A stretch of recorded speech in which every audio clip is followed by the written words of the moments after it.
Hi అండి, welcome to my channel trending cutie కన్ను 77. ఈరోజు నేను సింపుల్గా 10 మినిట్స్లో రెడీ చేసుకునే టమాటా రసం రెడీ చేశాను. దీని ప్రాసెస్ ఏంటి, ఎలా ఉంటుందనేది నేను మొత్తం వీడియోలో చెప్తాను. సో ఇదేంటంటే మనకు జ్వరం వచ్చినప్పుడు, జలుబు అయినప్పుడు, నోరు బాగాలేనప్పుడు ఇది చాలా టేస్టీగా ఉంటుంది నోరుకి. దీన్ని రెడీ చేసుకోవడం కూడా చాలా ఈజీ. జస్ట్ టమాటా బాయిల్ చేసేసి పోపు వేసుకోవడమే, 10 మినిట్స్లో అయిపోతుంది. టేస్టీగా కూడా ఉంటుంది. రసం కోసం ముందుగా ఒక 4 టమాటాలని వాష్ చేసుకొని కట్ చేసి పెట్టుకోవాలి. 2 పీసెస్గా కట్ చేస్తే సరిపోతుంది. ముందుగా మనం 4 టమాటాలను తీసుకొని ఇలా పెద్ద పెద్ద ముక్కలుగా కట్ చేసి వాటర్ యాడ్ చేసుకొని బాయిల్ చేసుకోవాలి. ఇందులో కొద్దిగా చింతపండు కూడా యాడ్ చేసుకోవాలి.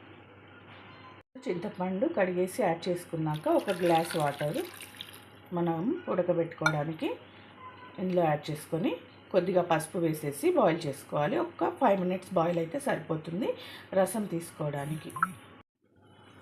ఇలా స్టవ్ ఆన్ చేసేసుకొని మూత పెట్టేసుకొని ఒక 5 మినిట్స్ మీడియం ఫ్లేమ్ మీద ఉడకనివ్వాలి. 2 మినిట్స్లో ఇలా బాయిల్ అయిపోతుంది. ఇది ఆఫ్ చేసుకోవచ్చు.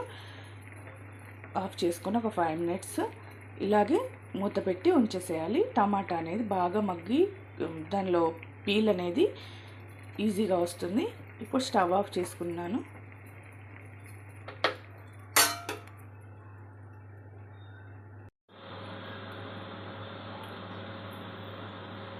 ఇలా టమాటా ఉడికిపోయాక ఇలా పీల్ అనేది ఈజీగా వచ్చేస్తుంది. ఇప్పుడు ఈ రసం అనేది మనము తీసుకొని ఇవి స్మాష్ చేసేసుకొని రసం అనేది తీసుకోవాలి.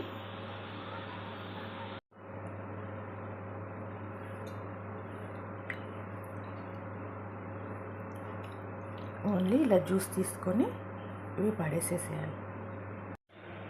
ఇప్పుడు చారుని పోపేసుకోవాలి.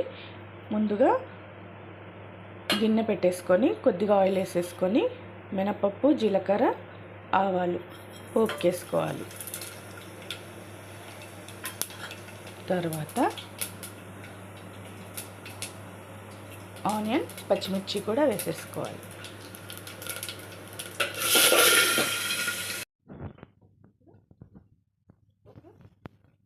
ఆరు ఉల్లిపాయ గడ్డలు ఇలా పచ్చగా దంచుకొని ఇందులో వేసేసుకోవాలి. ఇందులోనే కొద్దిగా ఇంగువ పొడి, పసుపు, రెడీ చేసుకున్న రసంని ఇందులో యాడ్ చేసుకొని ఒక 5 మినిట్స్ మరిగి వేడి వేడి రసం రెడీ అయిపోతుంది. ఇప్పుడు ఒక 5 మినిట్స్ ఇది మరగనివ్వాలి. ఇందులో ఇంకొద్దిగా వాటర్ వేసేసుకొని తర్వాత కరివేపాకు ఇలాగే వేస్తాం. ఇలా వేస్తేనే కాడల్లో ఉన్న ఫ్లేవర్ కూడా మంచి స్మెల్ వస్తుంది. టేస్ట్, హెల్త్కి కూడా మంచిది. ఇది మగ్గాలి. మగ్గాక మనం ఉప్పు, జీలకర్ర పొడి, మెంతుల పొడి, చివరిగా కొత్తిమీరతో గార్నిష్ చేసుకోవడం. ఇందులో కొద్దిగా పెప్పర్ కూడా యాడ్ చేస్తున్నాను. జీలకర్ర, మెంతుల పొడి, కారం 1 స్పూన్, ఉప్పు కూడా 1 స్పూన్ యాడ్ చేశానండి. మనం టేస్ట్కి తగ్గట్టు సాల్ట్ అనేది యాడ్ చేసుకోవచ్చు.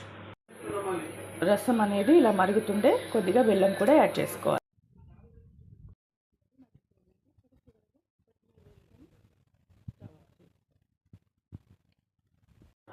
వేడి వేడి రసం అనేది రెడీ అయిపోయింది. ఇప్పుడు ఇది మనం అన్నంలో వేసుకొని తినేయచ్చు.